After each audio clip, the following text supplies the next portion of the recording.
Wayne in Granby, Mass. Hey, Wayne, you wanted to thanks for listening to WHMP. You wanted to talk about Hillary? Yeah, Tom. By the way, I can't wait for you and Bernie to come to Northampton again. That would be fun. That would be fun. Now, we just had a caller a few minutes ago who said that if Hillary Clinton ran against Rand Paul, he would vote for Rand Paul. And I'm still scratching my head. You want to do away with Social Security? You want to do away with Medicare? You want to do away with minimum wage laws? I'm on disability. I'm on disability. No, I don't want to. I don't want to privatize it. But you asked the question: Is the criticism of Obama from her going to help or hurt her? I don't think it's going to hurt her at this point. Everybody knows she's running, and it's a ploy to distance herself. Wouldn't Hubert Humphrey wish he had that option when he was running in '68?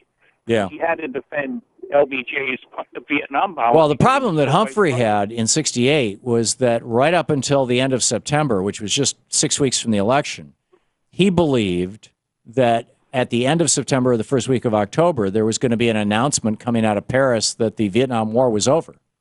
And that would immediately cause him to win the election. And because Lyndon Johnson had negotiated this thing. And what Humphrey didn't know, and what Johnson was freaking out about in the background in these phone calls that we've been playing on the air here over the last couple of years since the LBJ Library just made them public 3 years ago, what he didn't know is that Nixon had personally intervened through John Mitchell in the Paris peace talks and had told the South Vietnamese, don't go along with this deal, and it blew up the deal. And so Humphrey went into the election being the vice president of the administration that was continuing to bomb Vietnam. And he didn't expect that, so he couldn't really distance himself from if you look at the last couple of weeks of the election, he was trying to distance himself from LBJ, but he was not very successful at it. So you think that Hillary Clinton, because Obama is becoming less popular, and this is something that always happens with second-term presidents, it seems, particularly in the last 2 years. I don't know if it's that because he's becoming less popular. I mean, I guess that happens with every second-term president, as you say. But she's got to do something, and she is running. I mean, if she's not running, there's something wrong. Yeah. Good, bad, or indifferent, she's going to be the Democratic candidate. Yeah. I'm sorry, Bernie.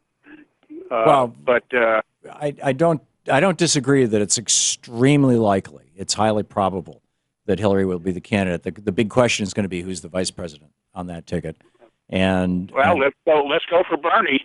Yeah, well, I don't think Bernie is not probably an option. I don't think he's interested in being vice president, although I can't speak for him. But he's also not a Democrat. I think that Elizabeth Warren would be an incredible pick. And would balance. Elizabeth Warren, she's my senator. I love her. Yeah, she would balance the ticket, and she would bring in the progressive vote, much like Lyndon Johnson balanced John Kennedy's ticket. LBJ was the Southern vote, and Kennedy was the Northeastern liberal, and was taking a big hit for that in the polls. And so he puts LBJ on the ticket, and all of a sudden, hey, he's got a good old boy with him. This would be kind of the reverse of that. Elizabeth Warren is the Northeastern liberal. But and Hillary is kind of positioning herself as somebody who could actually run in Texas. So we'll see. We'll see, Wayne. I don't know how it's going to play out.